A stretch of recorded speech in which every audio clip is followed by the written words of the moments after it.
Okay, we just bought the car. It's got 132 miles on it. We're in our driveway right now. We just got back from a small 30-mile trip that the shifter light and the service shifter started coming on. I'm inside the car now. We're going to go ahead and start the car up, and it's going to have a failure. Pressing the brake, starting the car. Right now the shifter is pulsating like so. The check engine light is on, and it is rotating back to service shifter.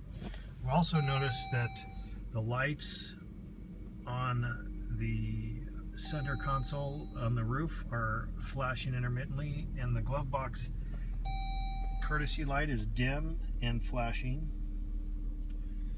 Again, the shifter is in park right now. If we go ahead and put this into drive, it will shift, it will go into all gears, but it continues to flash.